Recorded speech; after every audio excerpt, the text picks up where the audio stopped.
Uma vida com propósitos, de Rick Warren.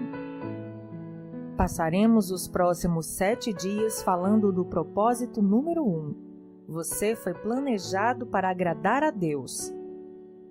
Dia 8. Planejado para agradar a Deus. Tu criaste todas as coisas e é para o teu agrado que elas existem e foram criadas. Apocalipse capítulo 4, versículo 11. O Senhor está contente com seu povo. Salmos 149, versículo 4. Você foi planejado para agradar a Deus. No instante em que você chegou a este mundo, Deus lá do céu, como testemunha invisível, sorria ao assistir a seu nascimento. Ele quis que você existisse, e sua chegada lhe deu enorme prazer. Deus não precisava criar você, mas decidiu criá-lo para a satisfação dele. Você existe para benefício, glória, propósito e prazer de Deus. Dar satisfação e viver para o prazer de Deus é o primeiro propósito de sua vida. Quando você entender plenamente essa verdade, jamais voltará a se sentir insignificante, pois isso prova o valor que você tem. Se você é assim importante para Deus, e se Ele o considera valioso o suficiente para mantê-lo consigo por toda a eternidade, como você poderia ser mais importante do que você já é? Você é um filho de Deus e proporciona prazer ao coração dele, mais que qualquer outra criatura. A Bíblia diz: Deus já havia resolvido que nos tornaria seus filhos por meio de Jesus Cristo, pois este era o seu prazer e sua vontade. Efésios capítulo 1, versículo 5. Um dos maiores dons que Deus lhe concedeu foi a capacidade de apreciar o prazer. Ele o criou com 5 sentidos e emoções para que você pudesse experimentar essa sensação. Ele deseja que você aprecie a vida, não que apenas a suporte. O motivo pelo qual você pode sentir prazer é que Deus o fez à sua imagem. Com frequência, esquecemos que Deus também tem emoções. Ele possui sentimentos intensos. A Bíblia diz que Deus sofre, fica enciumado, sente compaixão, piedade, bem como alegria, regozijo e satisfação. Deus ama, sente prazer, exulta, desfruta e até mesmo ri. Dar prazer a Deus é o que se chama adorar. A Bíblia diz: o Senhor se agrada somente daqueles que o adoram e confiam em seu amor. Salmos 147, versículo 11. Qualquer atitude sua que agrade a Deus é um ato de adoração. Como diamante, a adoração apresenta várias facetas. Seriam necessários vários livros para abordar tudo o que precisamos compreender a respeito da adoração. Mas nesta sessão estudaremos seus aspectos principais. Os antropólogos perceberam que a adoração é o impulso universal estabelecido por Deus na estrutura de nosso ser, uma necessidade intrínseca de nos ligarmos a Ele. Adorar é tão natural quanto comer e respirar. Quando não conseguimos adorá-lo, achamos um substituto, ainda que no fim sejamos nós mesmos. A razão pelo qual o Senhor nos fez com esse desejo é que Ele anseia por adoradores. Jesus disse que o Pai procura adoradores. Isso está em João, capítulo 4, versículo 23. Dependendo de sua formação religiosa, pode ser que você precise ampliar sua compreensão do termo adorar. Você talvez vincule essa palavra a cultos na igreja em que haja cânticos, orações e pregação. Ou visualize um cerimonial com velas e ceia. Ou imagine curas, milagres e experiências arrebatadoras. A adoração pode incluir esses elementos, porém vai muito além dessas manifestações. Adorar é um estilo de vida. Adoração é muito mais que música. Para muitos, adorar é apenas sinônimo de música. Eles dizem: em nossa igreja temos primeiro a adoração e depois a pregação. Este é um grande mal-entendido. Todos os momentos do culto são um ato de adoração. A oração, a leitura da Bíblia, os cânticos, a confissão de pecados, o silêncio, o ato de ouvir a pregação, fazer anotações para estudo posterior, ofertar, o batismo, a ceia, assinar um cartão de compromisso e até mesmo cumprimentar outros adoradores. Na verdade, a adoração é anterior à música. Adão adorou no Jardim do Éden, mas não há nenhuma menção à música até Gênesis capítulo 4, versículo 21, com o nascimento de Jubal. Se a adoração fosse somente música, então os que nunca se utilizaram da música jamais adoraram. Adoração é muito mais que música. Mais grave é quando se utiliza o termo adoração em alusão a um estilo musical específico. Primeiro cantamos um hino, depois uma canção de louvor e adoração.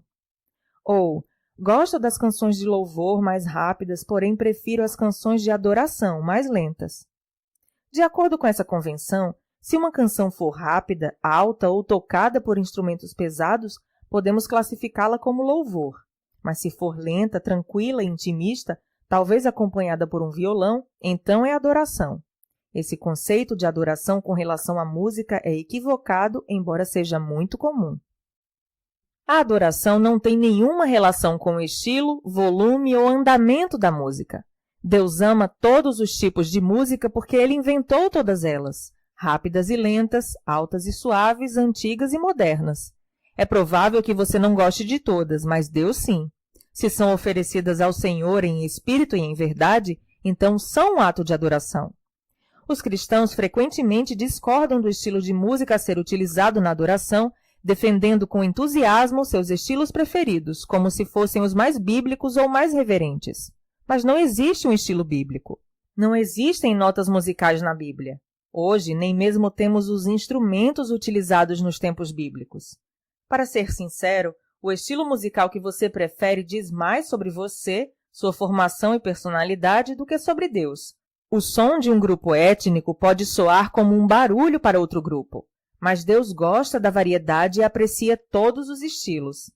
Não existe nada que possamos definir como música cristã. Existe apenas letra cristã. É a letra que torna uma canção sagrada, não a melodia. Não existem melodias espirituais. Se eu tocasse para você uma música sem a letra, não haveria como saber se é ou não uma canção cristã. A adoração não é para benefício próprio. Como pastor, recebo bilhetes dizendo: amei a adoração de hoje, foi muito bom para mim. Esse é outro mal-entendido a respeito da adoração. Ela não é para o nosso benefício. Quando adoramos, nosso objetivo é agradar a Deus, não a nós mesmos. Se você alguma vez já disse: não aproveitei em nada a adoração de hoje, então você adorou pelos motivos errados. A adoração não é para você, é para Deus.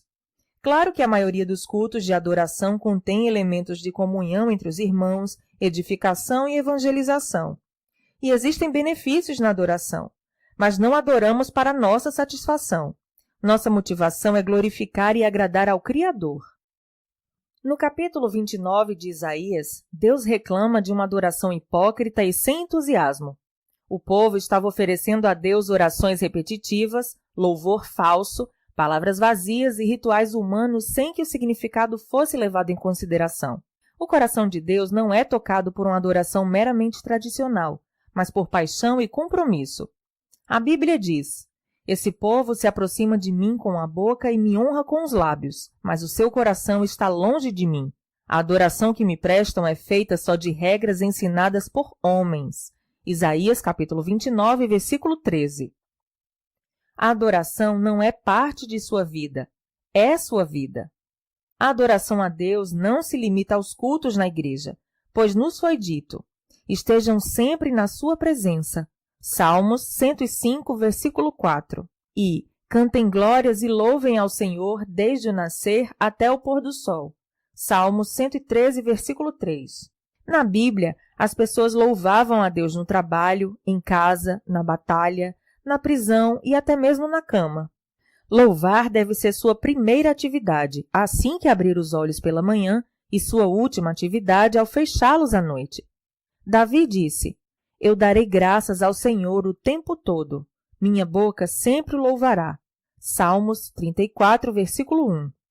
Cada atividade pode ser transformada em um ato de adoração quando realizada para louvar, glorificar e agradar a Deus. A Bíblia diz: assim, quer vocês comam, bebam ou façam qualquer outra coisa, façam tudo para a glória de Deus. 1 Coríntios, capítulo 10, versículo 31. Lutero disse: um ordenhador pode tirar o leite das vacas para a glória de Deus. Como é possível fazer tudo para a glória de Deus?